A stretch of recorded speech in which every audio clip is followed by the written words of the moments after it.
Well, good afternoon, everyone. It's great to be here and to see so many of you sticking to the end of this fantastic conference. It's my pleasure to talk this afternoon with Dominic, who became managing partner at McKinsey in 2009, just after the financial crisis. And since the financial crisis, both he and I have been writing a lot about how you change the financial system, how do you change the way business works to address some of the flaws that the financial crisis revealed. I just wanted to talk, Dominic, initially.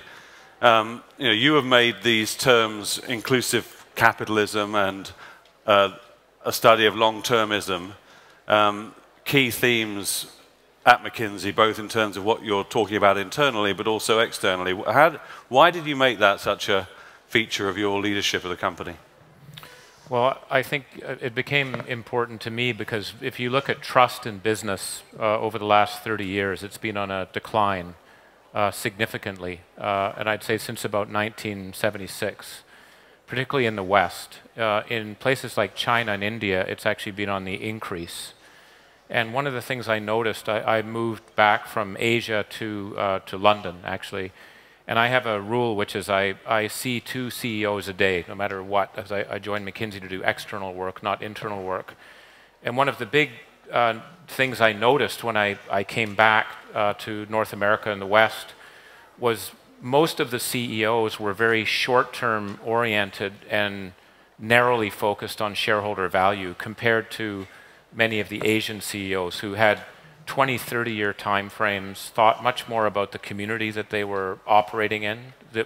Making money was sort of 3rd or 4th on the level. It was a byproduct. If you served your customers well, if you dealt with your employees well, if you were a good citizen, you'd then make money. Whereas I felt more in the West, and I don't want to stereotype because there's many very good Western companies too, it was more shareholder value, make money, and then you do the other things to help do it. So it was a flip, and that worried me because I don't think that's a sustainable model for capitalism. The system will get disrupted. Why do you think it's unsustainable?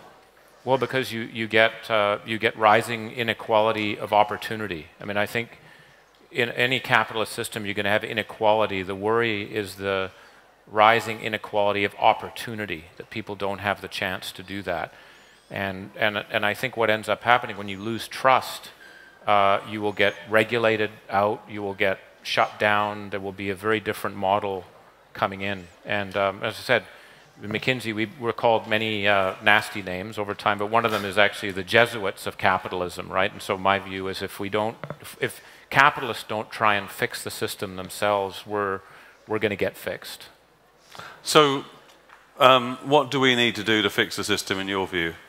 Well, I think the capitalist system has become too narrow, so it's become much more about shareholder value. It's become too short-term. It's quarterly. Like, what are you delivering in 3 months as opposed to the long term?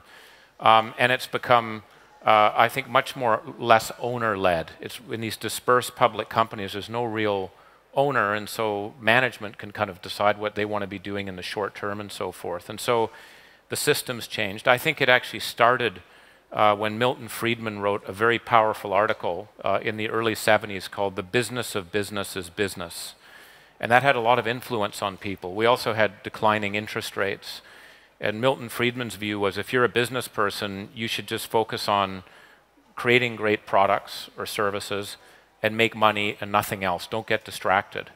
And I think that's a shame because if you actually go back to Adam Smith, in his first book he wrote, The Theory of Moral Sentiments, he said it's the duty of the entrepreneur is to take care of the society in which they operate. So Adam Smith had a much more inclusive view of capitalism than our capitalism today. Yeah, he was sort of hijacked by Thatcher and Reagan in the 80s, I think, wasn't he? And turned into a much more anti-society guy than he really was. Yeah. So I think we hear a lot of business leaders now, when they speak publicly, they talk about, their corporate responsibility and so forth. It's now been out of fashion to talk about Milton Friedman and so forth. But are they actually changing at all in any respect? I mean, in some sense, haven't things got more short-termist since the crisis? Well, I actually think things have become more short term, because I think the financial markets have an overwhelming amount of power in some of the short-term trading. I mean, the average time a stock is held has gone from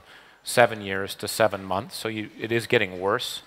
But I think that there are many more leaders, CEOs, that are being bold. One is Paul Pullman. I was just watching the presentations before here on climate and carbon. So you've got Paul Pullman of Unilever, who went in his first week of coming into office said, he's a capitalist, he said, I'm going to double our revenues, but I'm going to half our carbon footprint. So he was very explicit about having a goal which is around financial, but also another one, purpose. If you think about Procter & Gamble now, their purpose is to make mothers' lives better, right? They don't, it isn't the shareholder value side of things that comes up first. Novo Nordisk is to rid the world of diabetes, right? That's their aim is actually... That's their corporate mission. That's their corporate mission. Johnson & Johnson, you see more CEOs now putting those up. And by the way, that's also what the talent wants to see. You want to work with an organization that's making a difference. It doesn't mean you shouldn't make money. It's just that shouldn't be the primary focus of what you do. It's the derivative of what happens. But beyond changing what they say their mission is, what does it actually, I mean, are they actually walking the walk as well as talking the talk? Well, they are. I mean, if I go back to Paul Pullman, one of the other things he did was he said, I'm not going to do quarterly guidance. I mean, many Western companies are on this treadmill of having to deliver their quarterly results. And if they don't deliver on the results on a 3-month period, their stock shifts. And so you get, 55% of CFOs will not make an investment that actually creates value for a company if they're going to miss their next earnings estimate by 1 cent, right? So what you had with Paul Pullman is he came in and said, I'm not doing quarterly guidance anymore, which shocked people. And then he said, by the way, if you're an investor that likes that, leave. And he changed the investor base. What he'll also tell you is he found it easier to lose investors than to gain them, so it took a bit of time to get them back. But he did do it. So we're seeing more people do that. And I think that moving away from quarterly guidance, in Europe now, there's actually a regulation that also now, in a sense, enables CEOs not to do that. So I hope we'll see more of that. So, I mean, you've talked about investors quite a lot, and it seems to me that maybe the biggest problem in the system is that we have all these huge financial investors that are supposed to be, investing for all our retirements and supposed to be investing to create the kind of world we want to retire in, but in fact seem to be very focused on, as you say, the next quarter or the next 6 months results. And so there seems to be this big mismatch. I mean, is there anything that you see going on to change how those investors work so they're actually on the side of improving the world rather than just getting rich themselves? Right. Well, one of the things that I'm most interested in is I've been trying to write about this, other people have, and there was one investor actually from the Canada Pension Plan, Mark Wiseman, who told me at one point, he said, that's all very nice, you write about this stuff, what's really going to change? Will anything change? And frankly, I don't think we can make much of a difference just at the CEO level. I think if the investors start to believe this, if the investors believe that there is going to be a cost to our carbon emissions on the planet, and they're thinking 25, 50 years out, they're the ones that have the power, in a way. They have more power than governments. They have more influence than anyone else in influencing how boards and companies think. And so, it's not to use a very good analogy, if you want to grab the chicken by the neck to shake it, you have to get the pension funds and the sovereign wealth funds.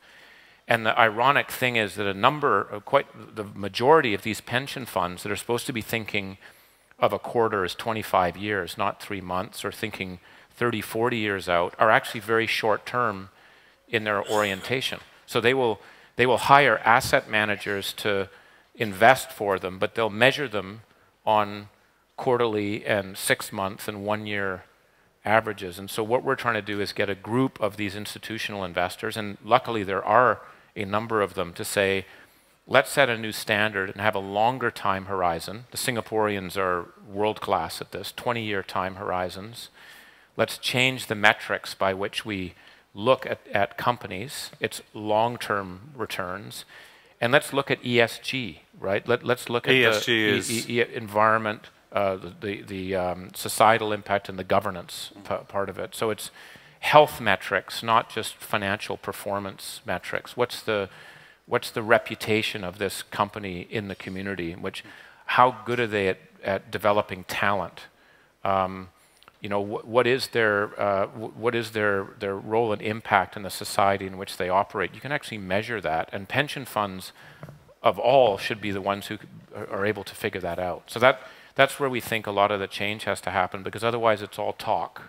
And if we can change that group, then I think it'll influence companies, it'll influence markets. And why do you think they have, you know, these institutions have got so out of whack with, out of line with what they ought to be doing in terms of that long-term horizon? I mean, why were they neglected or allowed to pursue very short-term performance measures? Well, one of the reasons, and if you actually look at especially U.S. pension funds, those are where it's actually the worst. It's the governance model. So you actually have you either have government, or you have in some cases it's a union or a company in some places, where you have people that are very nervous about you being out of whack with a short-term measure.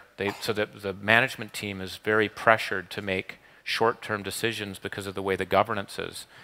The Canadians, the Australians, and the Norwegians have a much more separate system. So this Mark Wiseman at Canada Pension Plan, he can think about 25 years, even if he has a lot of Canadians that are there that may get worried about short-term results being negative for a while and would put pressure.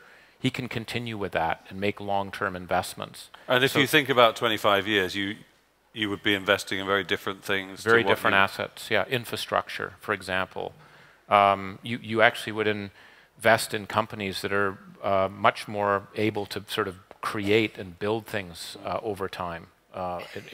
Much more innovation can be funded by those types of companies. So those are some of the changes I think that need to be. So we do need to look at governance. I was just with some Dutch pension funds, and the Dutch pension fund leaders get it, but they have a governance model that restricts them. They have to mark things to market on a very frequent basis, which means that when you do that, you tend to be more biased for the short term than the long term. Because when you do long term, you're going to have big swings. I mean, one example I'll give you, the Norwegian fund in 2008 lost, during the depth of the financial crisis, lost about 38%, I think it was, of their value because the whole market crashed.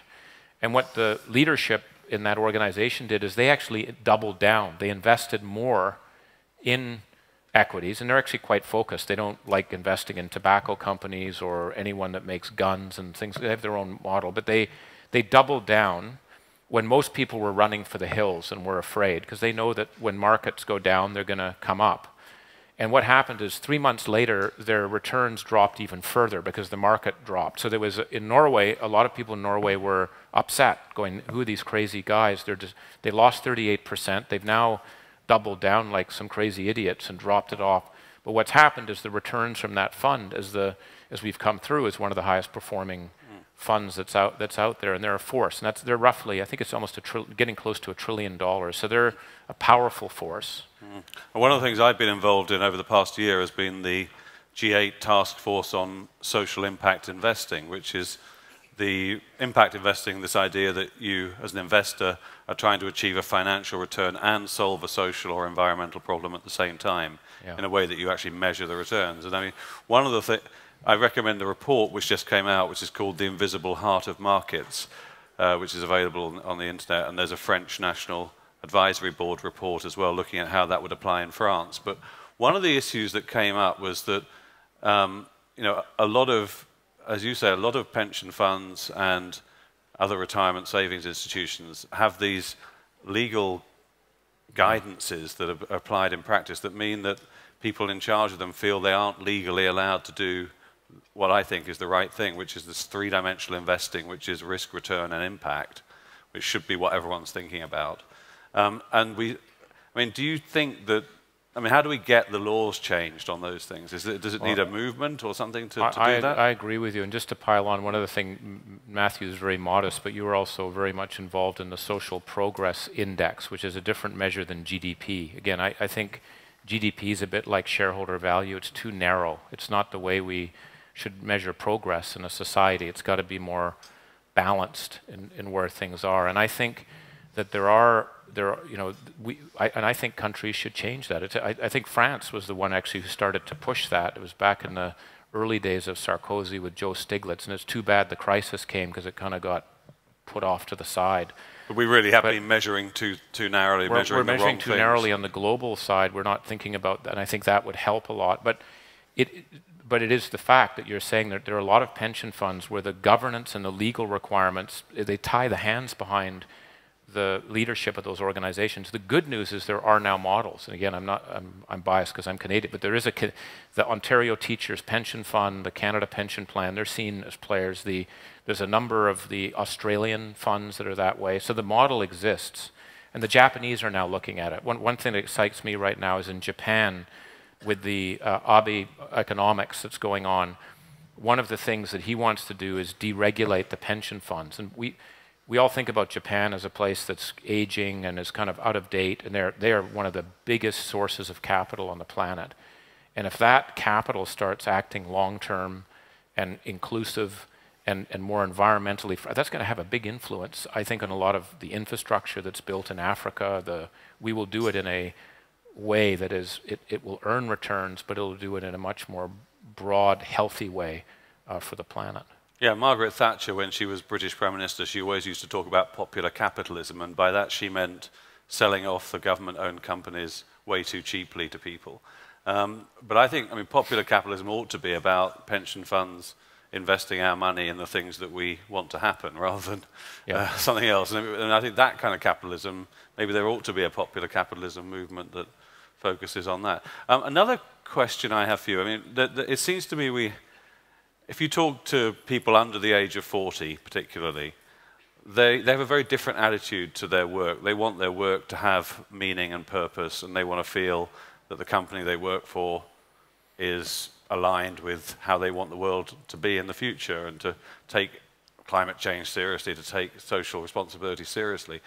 And yet we still see the leadership of most big companies is still people who are, I guess largely sort of white men who grew up in the Milton Friedman era, basically. And so, how do we get? Well, do we get? Do we get that? How do we get that leadership change? How do we open up the boardrooms? How do we get diversity and youth and the people who really are committed to building a better tomorrow into that leadership role? Well, I think when more youth come into leadership roles, that will help. The average lifetime of a CEO now is only about 4.5 years, so it'll probably happen sooner than you think. In the job. In the job, in the job, yeah. So I think that'll happen. But again, if I'm not trying to focus on someone like a Paul Pullman or Andrew Liveris or the people running Nature. They're white old men, but they're the most passionate environmentalists that you can find. And I think what's happened is they have realized, probably influenced a lot by their young employees, that this is what is going to make a difference. And so if you're attracting a lot of young people, and you need to do that, you're going to have to change, or people won't join your company. And we're already seeing it happening now in recruiting and where people are going. And there is a very significant shift going on. People looking for companies that have a purpose, a broader purpose in what they're doing and where they're going. Compensation's become much less of a factor than it was even 5 years ago. It's more about, is this company going to make a difference? Am I going to be able to learn and keep up with how the world moves and so forth? So I think there's a lot of that's actually beginning to happen. But the older guys, like if we don't change, it's not just what will happen, I think, in the marketplace, which is going to get with investors and how you look at it, but it'll also be for talent. But if you were advising a 22-year-old university graduate who was thinking about where they should pursue a career that really was going to have meaning and purpose, and they said, well, look, I don't know whether I want to go to a startup or I want to go to a big company that's already got the presence and so forth. Where would you advise them to go? Oh, I'm obviously biased. I'd like them to come to join us, because most people leave us, by the way, right, too. Only the idiots stay on in the firm over the long term. But I actually think there's I don't think you can pick. Is that official company policy? Yeah, I think it's mine. I think that I don't think you can pick one or the other, because I think the good thing about a startup, if you want to do that, is it's entrepreneurial. You're going to learn a lot more about a holistic part about business than you otherwise would. You're going to learn about finance, sales, all the different elements very quickly, and that can be a terrific learning experience. I think in a larger institution that's institutionalized, I think you're going to learn deeper functional capabilities. You have more choices in terms of where you're going. I think geographic diversity is as important as technological one. Can you work in Africa? Can you work in Asia? Because that's where the future of the economic world is going to be, and if you can't build those relationships early, I think that's it. So yeah, and our time is pretty much up. But I mean, I just wanted to ask you, if there was one priority for the next year that you could say that would help move the system a bit more in the long-term inclusive direction, what would that be? I think it comes down again to the institutional investors, the pension funds in our countries. In all of our countries, we should be putting pressure on them to make sure that they are in fact investing for the long term, that their metrics are long-term and inclusive. And if they change, and again, remember, it's about 25 investors that control about 65% of all the top 1,000 companies in the world, they will influence them. So it's the investors, the pension funds in countries. Yeah, I mean, I was reading that $45 trillion worth of investment capital is now run by institutional investors that have signed the United Nations Principles for Responsible Investment. And I would say almost one campaign that we ought to have is to get the public to ask them what they're actually doing in response to having signed that UN document, because if they actually were implementing it, I think they'd be doing the sort of things that you're advocating, Dominic. Well, Dominic, thank you very much. Thank you. Thank you very much. Thank you very much, gentlemen.